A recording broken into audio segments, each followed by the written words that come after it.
Welcome back, everyone. It is Wellness Wednesday. GI Physicians back with us today. Denise is here. Denise Ware and Cindy Fleming. They're going to tell us a little bit about what we talked about last time was constipation and the causes and those kind of things. Okay, so now you have to figure out what it is and how do you diagnose that? Thanks for asking us back again today, Jeff. So when we're trying to diagnose, we have to look at a lot of different things. We're looking at the whole person. We look at their eating habits. You know, as Cindy had mentioned in the last session, sometimes increased dairy, different diet habits, less water, that kind of thing, any over-the-counter meds. Some of the fad diets that people try to do, a lot of them have maybe increased dairy products that can lead to bowel changes, which can then lead to constipation.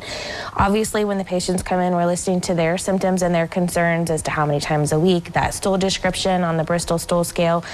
We also want to rule out any medical cause. People with hypothyroidism, maybe uncontrolled diabetes, or even high calcium levels can also tend to have constipation. We're going to review their meds, as she stated in the last session, you know, opioids, sometimes muscle relaxants, different medications can also cause some constipation.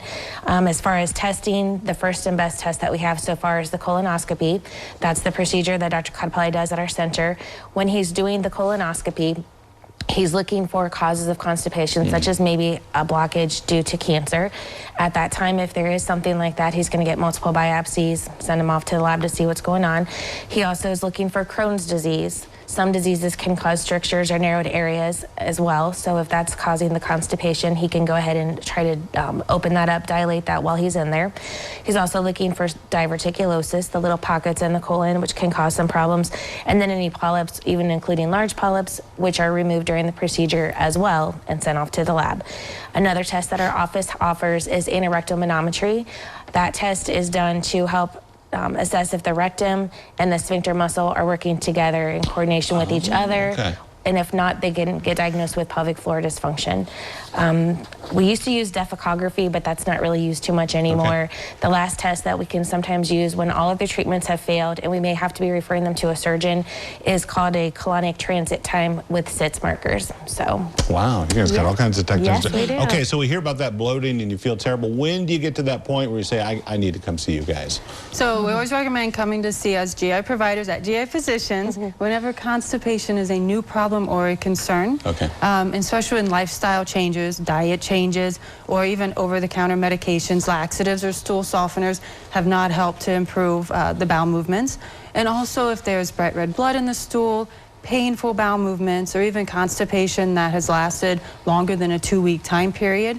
And we're also looking at dramatic changes in stool consistency, form, and shape. Any changes there to call. And then we always recommend calling us or going to the emergency room if there's sudden constipation with pain or cramping and the inability to have a bowel movement or to pass gas. Okay. Now we know treatments are available. What do we do? What are you guys going to do then? So first of all, like we had talked about, if they have an underlying disorder, we want to make sure that that's getting treated, but mostly by their primary care providers, helping to address diabetes, hypothyroidism, that kind of thing. We review their habits. Do they actually have a sensation to go? And if they have a sensation, can they go? Do they hold their stool in? Some people don't like public bathrooms, or they can't take time off at work, and so they're holding it in, which is going to work against them. We check their diet and maybe make some changes to the diet if they're willing. We want them to increase water unless it's contraindicated for another health issue by another provider. Warm liquids, some patients will tell us, I drink a cup of coffee every day. The warmness, the caffeine kind of helps to stimulate a bowel movement. Increasing fruits, vegetables, bran cereals, obviously are always good. We always ask them what over-the-counter medications they've already tried, so we know, if they've already failed different things, yes.